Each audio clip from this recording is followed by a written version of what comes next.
In this video, we will discuss about classical theory of black body radiation. First, Wien's radiation law. सर्वप्रथम black body radiation curve को wins ने theoretically explain किया था. By the help of thermodynamics, wins give the intensity of emitted radiation by black body at wavelength range lambda to lambda plus d lambda and temperature T. E lambda d lambda is equal to a f function of lambda t d lambda upon lambda की power 5. फिर wins ने जो black body radiation का experimental result मिले थे उसकी observation और Maxwell distribution laws की हेल्प से दोनों को कंपेयर किया और जो फंक्शन f जो है लैम्डा t का फंक्शन है उसकी जो वैल्यू फाइंड आउट की थी वो मिली थी e की power minus a upon lambda t. तो e लैम्डा d लैम्डा जो है वो हो जाएगा a e की power minus a upon lambda t d lambda upon lambda की power 5. This is called Wien's radiation law. Wien's radiation law है जिसका कर्व जो है अपन को इस तरह से मिलता है. ये जो वक्र है वो है इंटेंसिटी और फ्रीक्वेंसी के बीच में. यहाँ पे हम देख रहे हैं कि जो ब्लू कर्व है वो तो एक्सपेरिमेंटल रिजल्ट है या प्लांक का रिजल्ट है और जो पिंक रिजल्ट है वो डॉटेड जो है वो है विन्स के अकॉर्डिंग. तो यहाँ पे हम देख रहे हैं कि हायर फ्रीक्वेंसी पे जो है ये वक्र जो है इसके साथ एग्जैक्टली कोइंसाइड कर रहा है, जबकि शॉर्टर फ्रीक्वेंसी पे ये कर्व इसके साथ रिजल्ट जो है इसके मैच नहीं कर रहे हैं. तो यानी कि जो शॉर्टर वेवलेंथ है वहाँ शॉर्टर फ्रीक्वेंसी जो है वहाँ पे विन्स जो है इसको एक्सप्लेन करने में फेल हो गया था. इसी तरह से हम देखते हैं कि लैम्डा और इंटेंसिटी में यहाँ कर्व देख रहे हैं. तो यहाँ पे जो रेड जो है कर्व वो तो एक्सपेरिमेंटल रिजल्ट है और जो ब्लू लाइंस है वो है विन्स के अकॉर्डिंग. तो यहाँ पे देख रहे हैं कि जो शॉर्टर वेवलेंथ है वहाँ पे तो दोनों कर्व जो एग्जैक्टली कोइंसाइड कर रहे हैं, जबकि हायर जो वेवलेंथ है वहाँ पे जो है ये दोनों एक दूसरे पे कोइंसाइड नहीं कर रहे हैं. इसका मतलब क्या है कि हायर वेवलेंथ पे जो है विन्स जो है इस वक्र को एक्सप्लेन करने में फेल हो गया था. नेक्स्ट हम देखते हैं रेले जीन्स रेडिएशन लॉ. तो according to Rayleigh and Jeans gives the radiation law on the basis of Maxwell-Boltzmann statistics. Assume that the radiation waves in black body can be compared to the standing waves in cubical cavity. Let the equation of standing wave in cubical cavity is y is equal to a sin k dot r cos omega t. Here k is the propagation constant and r is the position vector and a is the amplitude. Then y is equal to a sin kxx plus kyy plus kzz cos omega t. तो इस तरह का जो solution है अपन Schrodinger equation को जब 3 dimensional box के लिए सॉल्व करते हैं तो वहाँ पे अपने को इस तरह का रिजल्ट मिलता है.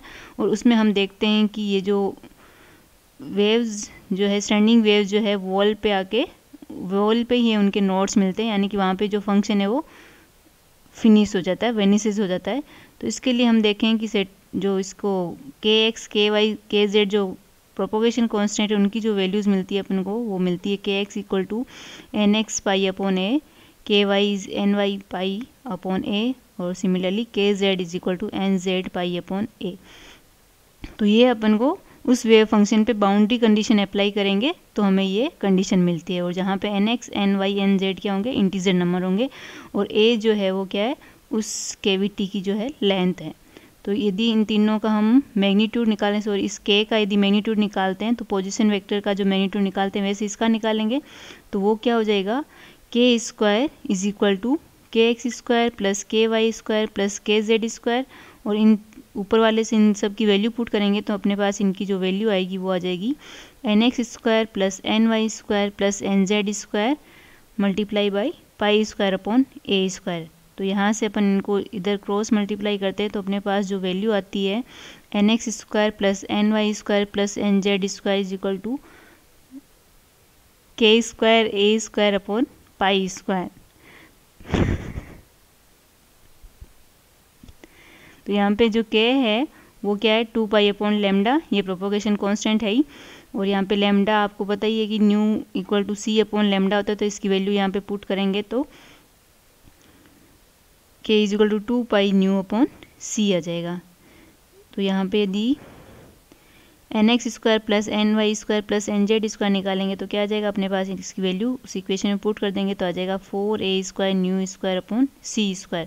तो यहाँ पे एक इक्वेशन देखो किस तरह की इक्वेशन मिल रही है, एक स्क्वायर की इक्वेशन मिल रही है। स्क्वायर की इक्वेशन आप लोगों ने देखी होगी, x² plus y² plus z² is equal to something constant और उसका होल स्क्वायर। तो यहाँ पे भी कुछ इसी तरह की इक्वेशन मिल रही है और जिसकी रेडियस क्या हो जाएगी यहाँ पे 2a न्यू अपॉन c।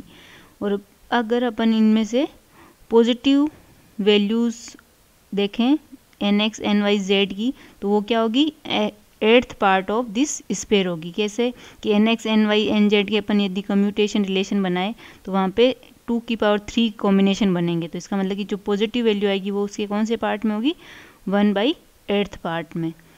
तो हम देखते हैं कि जो इसके लिए वॉल्यूम होगी will be equal to the points of 8th part of the volume of the sphere which is 1/8 4π/3 2a nu upon c का होल क्यूब आ जाएगा। तो स्पेयर का जो वॉल्यूम होता है वो क्या होता है, 4/3 πa³। तो यहाँ पे जो रेडियस a है वो ये आ जाएगी। Number of mode of vibration आपके ये आ जाएंगे। तो इसको सॉल्व करेंगे तो क्या हो जाएगा, 2 से 8 कैंसिल हो जाएगा। तो यहाँ पे कितनी आ जाएगी value, 4/3 πa³ new cube upon c³।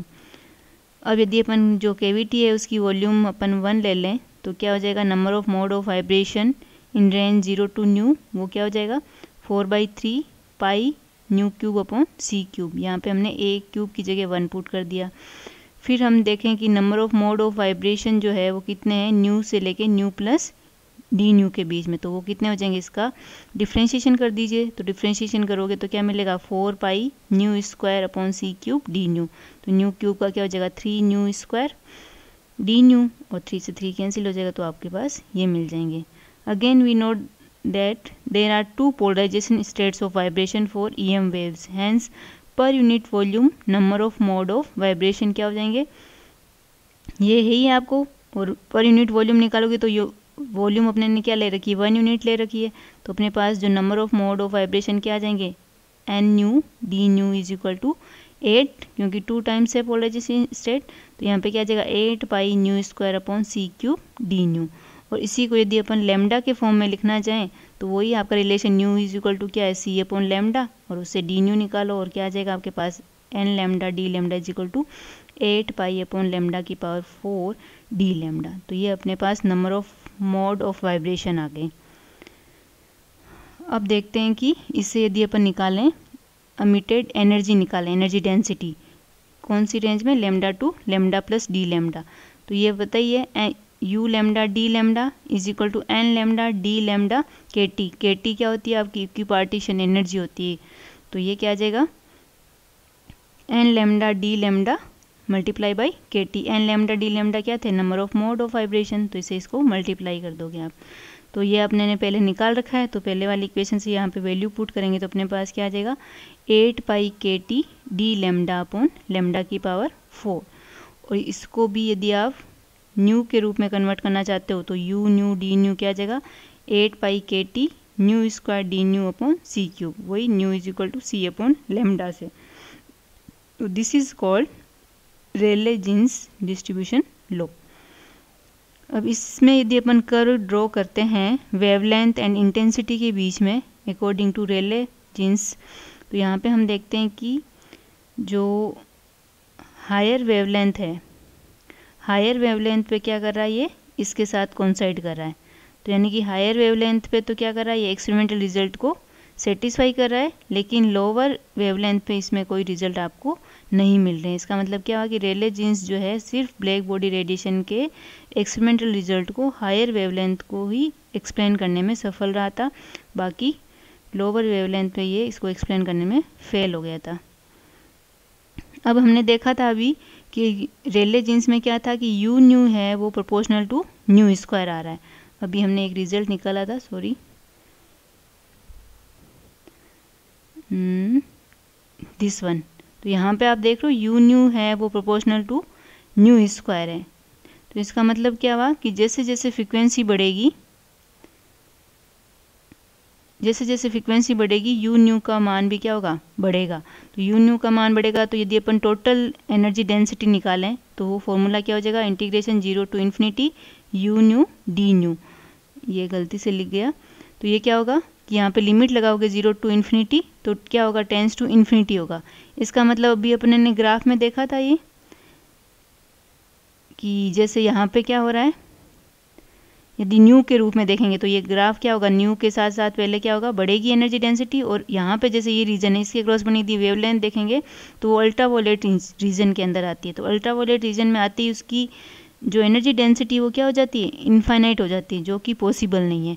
तो ये क्या है कि प्रैक्टिकल रिजल्ट को सेटिस्फाई नहीं कर रहा है। इसी को हम क्या बोलते हैं, अल्ट्रावायलेट कैटास्ट्रोफी बोलते हैं। तो ये रेले और जीन्स के थ्रू हमें पता चलता है कि ये जो है अल्ट्रावायलेट कैटास्ट्रोफ फिनोमिना कहलाता है। Thank you.